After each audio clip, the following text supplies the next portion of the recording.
Hey guys, Sean Midget here. So I'm going to be doing a video discussing HPA systems and how all of them differ to each other. Now I don't know everything about all HPA engines, but I have shot pretty much every HPA engine out there. And I've worked on most of them. So before I start though, I want to go ahead and give a shout out to the kids that I met at Ohio Valley. Now, two of them were there, and they said they knew me. They asked me, "Are you sure, Short Midget?" And there was a third that commented on my YouTube and said that he wished he could be there. You know who you are. I don't know your username or your real name. I think one of the guys was named Brandon that I met at Ohio Valley. I thought I heard his friend call him Brandon. But Brandon, if that's your name, I'm going to give a shout out to him specifically. Because he is kind of a silly guy. He was running a Polar Star, but he had pink knee-high socks, he had a pink shirt on, he had a beanie on, he had a pink Polar Star hose, he had has a Polar Star engine in a G&G body, just the stereotypical speed softer, and the only thing he was missing was a dye mask. That is the only thing that he was missing. And he was pretty cool. He asked me about my amplifier on the end of my gun, and he asked me about it, and I, said, yeah, it's pretty cool, and I said, oh, I'll try it on your gun, and I tried it on his gun, and it worked fine, it fit on there, and I told him he could have it. He's like, are you sure? I was like, yeah, dude, and so here's his picture. I asked for a picture of the gun. As you can see there, it's like the G&G Mod O, I think is what it's called, and there's the amplifier, so I have two of these. And I guarantee you, me and him are the only two people in the whole world to have these on the end of their gun. Because this is not made to be an amplifier. This is actually a casing to a MOSFET, okay, from a PTW. PTW MOSFET, specifically A and K. I think this is the Gen 2. I think the Gen 3s are black now, which would go a little bit better with the look of the gun, but I don't mind the silver, to be honest. It looks very unique, and the eyes kind of are drawn to it. And I guarantee you, me and him are the only two people in the whole world to have a PTW MOSFET casing on the end of their gun.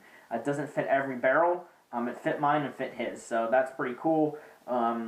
It's the JP custom amplifier. All I did was just stick it on the end of my gun, and the hole was threaded already, so I just found a screw, threaded it in, and it actually holds it in place between the threads and then the thicker part of the barrel, so it cannot come off.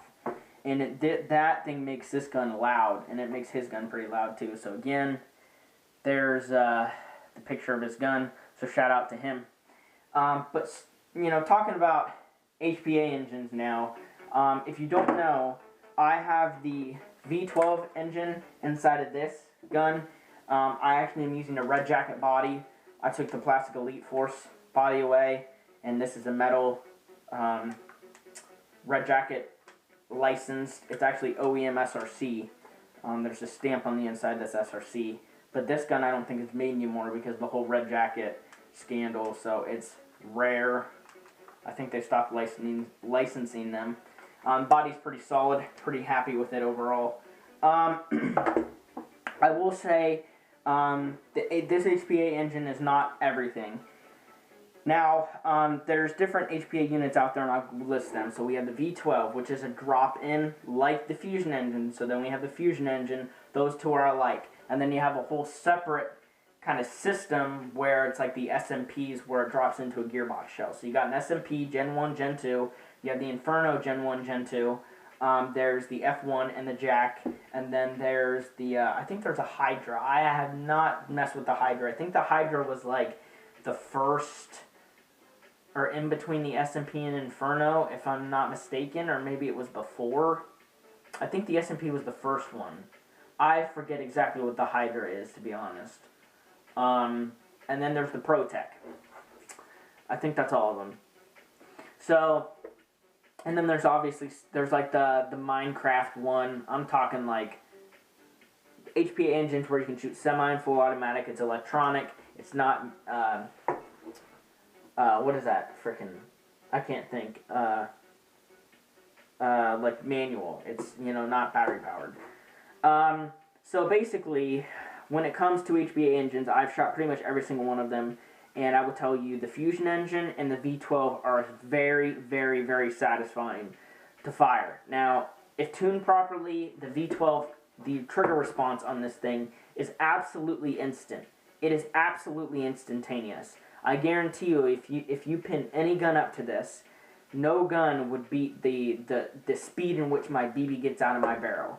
I have sniper mode, which is just pre-cocking, where it's basically a closed bolt, so the nozzle's closed, it's a closed bolt, so the nozzle's in the hop-up, and the BB's in there, and it shoots, opens, lets a BB in, and then loads the BB into the hop-up, and does not shoot until you pull the trigger. Well, normally the nozzle's back, and the BB, or the nozzle hits the BB, pushes it into the hop-up, and fires it at the same time, one full movement, which you can get a lot of consistency issues. This thing is R-hopped with the Promi Purple, and this thing shoots a good 230 feet. This thing shoots just as far as my ICS M4. Consistency-wise, well, this could shoot harder. I can, because it's HPA, I can adjust the PSI, so this could shoot just as hard as my ICS M4. But my ICS M4 has a special spot in my heart. It looks more milsim. There's no hose on it, so it might be a little bit better for milsim games, stuff like that. Even though the hose never gets in the way for me, really, like, I never think, oh, the hose is in the way. I really have never, ever had an instance where I think it's in the way. But then when you compare, like, I have an SMP. The SMP feels exactly the same as the Inferno. When you fire them, the electronics are pretty much the same. It's just the nitty-gritty that's different. Like the nozzle, the way the nozzle works, and the way that I think the solenoid's a little different too. But in comparison to shooting, it feels the same. And the Inferno and the SMP use the same FCUs, and they use plastic screws to adjust the rate of fire and the dwell, which I don't like that design. But if you're not like wanting super trigger response or super high rate of fire, that's the engine to get. They're cheap, they're air efficient, somewhat cheap. They're air efficient, they're reliable. But if you are wanting like over 35 a second, it's not the engine for you, because the way you adjust the screw, you cannot fine tune it. I have my SMP at about 30 to 35. There's no LED screen, so there's no way to tell between 30 and 35 RPS on my UMP. But my mid caps don't feed at it because the double eagle high caps suck. I'm waiting for some company to come out with mid caps that hold 100 to 150 that are for the G&G type. Because I'm not buying $20 G&G mid caps that hold 50 rounds. I'm just not doing that. But as of now, that gun works pretty well with semi. You know, I'm fine with semi. That's all I can use indoors. With full auto, yeah. Occasionally I can fire on full auto outdoors, but I'm going to have to wind the mag as I'm shooting pretty much in order to get some bursts off. What else? The Polar Star Jack and the F1. The F1 is supposed to be the newer version of the Jack. And in my experience, when I used the Jack had better trigger response than the F1. I don't know if it was just the one Jack that I was playing with, but you could finger spam it. It was much more responsive. That's how I put it. Whereas with like the SMP, the Inferno, the F1, the electronics will only allow for so fast a firing, which is good in some cases. Is, you know, for people out there, douchebags, if they have that gun, it's going to be harder for them to overshoot people. But, I mean, people that want to overshoot people are generally going to get something that you can overshoot with. I mean, in my experience, when I shot the Jack, it was better. It was better than the F1 in my experience between the two. I shot one Jack and one F1, and the Jack shot better as far as trigger response. Rate of fire-wise, they had used the same FCU. I put Austin's F1 up to 30 a second, and with my mid-caps, it feeds 100%. 30 rounds a second, it feeds flawlessly. And the same with, Blake's Inferno is semi-auto locked, which you can only use indoors anyways. Now, what else? The Fusion engine is pretty much the best of both worlds. It's the most expensive, but it has the Jack in the F1 FCU, so it's very, very easy to adjust. I've seen people get those guns up to 70 rounds a second, 60, 50. and feed flawlessly. I just cannot see that happening with some of the engines out there, specifically the V12. If you are a semi-auto player and you are playing indoors where semi-auto is only allowed, you want an HPA engine, the V12 is your engine. Because the engine, in my opinion, I cannot get it to feed over 25 a second. There's some people out there like Aaron from Tapped Airsoft. He said he got his to 50, I think, or 60. In my experience, I got mine up to 40, but it has to be lubricated. So every 2,000 rounds, it has to be lubricated in order to feed at 40 a second. And it's not worth it to me to take it apart every 2,000 rounds to lubricate it just to get 40 a second when I can only use semi-auto indoors anyways. And the semi-automatic on this, I can probably shoot it 13 to 15 rounds a second on semi-automatic. Not even kidding you. In a game, if I'm shooting as fast as I can shoot 15 rounds a second. Between 15 and like 12. I guarantee you, if during the game when I start shooting, if there was a chrono in front of me, a huge chrono or whatever, I guarantee it would read 12 to 15. I guarantee you, which is enough. That is enough. And it's even enough outdoors. I have semi-auto locked mine, so I'm outdoors. I'm going to turn this thing up to probably 110, 100 PSI, probably 100, and that's probably about 400 with the 2, and I'll use 2.5 still, and I'll just spam on semi-automatic. I'm not going to light people up on full auto, but I will tear you apart on semi. So I just love this engine a lot as far as semi-automatic. So if you're looking for semi-auto, this is your engine. Or even if you're looking for just doing an HPA DMR type thing, this is even the engine for you. Like I said, it has the sniper mode so you can keep consistent shots. It can be pretty quick trigger response. But I will mention, if you want to do a DMR on this, you are going to have to replace your nozzle or drill it out, because the stock nozzles will not get the FPS of a DMR without using a ton of air. If you drill out the stock nozzle like I have, you can get, if you're running a DMR, you can run like, if you get like 450 with the 2 on a DMR, semi-auto only obviously, you'll probably have to be at about 110 PSI. With the stock nozzle, you couldn't even get it up that high. And it depends on how if you're bucking the ceiling well in your hop up in your nozzle, and how well it's tuned, and obviously the diameter of your barrel, and all that sort of stuff. Mine's a wide bore, and I'm getting 330 with the 2.5. With my drilled out nozzle, stock nozzle, at 85 PSI. So the air efficiency is not very good on this engine, but I'll tell you, the performance is awesome. Rate of fire wise, like I said, it just does not want to do it, but I semi-auto locked it, so people can't call me out for it. And I can shoot it so much faster in game. Just look at my gameplay. I can't do it unless I'm in game. It's weird. But, yeah. So those are my thoughts. Again, let me recap. If you're looking for rate of fire and trigger response, just everything, best package, get a Fusion engine. If you're looking for semi-automatic only, like you won't play indoors, or you just want really good trigger response on semi-automatic, you want to be able to shoot really fast and just get the best performance out of semi-auto, the V12 is your choice, your option. That is a really good option.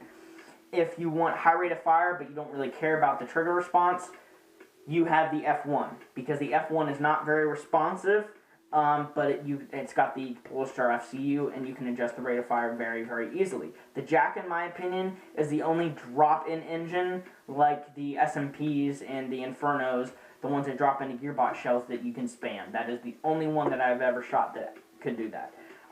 So that is actually, if that's true, if all of them are like that, then that is the best drop-in engine, the ones that drop into gearbox shells. I'd recommend the Jack, if anything. The Inferno and the SMP are pretty much identical, just the way that they work is basically the same. The air efficiency is still good on both of them. Apparently the Inferno is a little bit better, but the electronics are the exact same. The FCUs are the exact same. So if you want under 30 rounds a second, the SMP or the Inferno is a good option. If you want, I don't know about the ProTech. I do not know about the ProTech. My brother had one, and I didn't get to shoot it much. I cannot remember if it was responsive. But if someone out there has one, and you can do this to it, and it keeps firing like that, then I would say go get a ProTech. So yeah.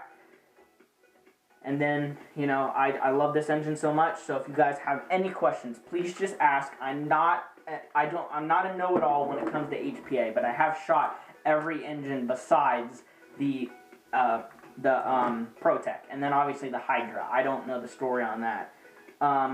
Those are the only two that I have not shot personally. I've shot plenty of Polar Stars and other stuff, other engines. And on the top of them, I would recommend the Fusion engine, the Jack. I recommend the Fusion engine, then this, and then the Jack.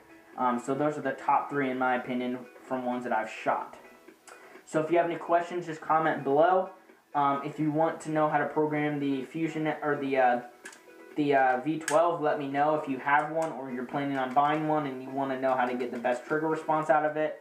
I will help you. I do know a guy that I know, he just got a V12 and a G&G SRXL, so really nice body, plastic body, but like the gun looks nice, and it's the red and black two-tone one. It looks great. He's got the V12 in it. He said he put sniper mode on.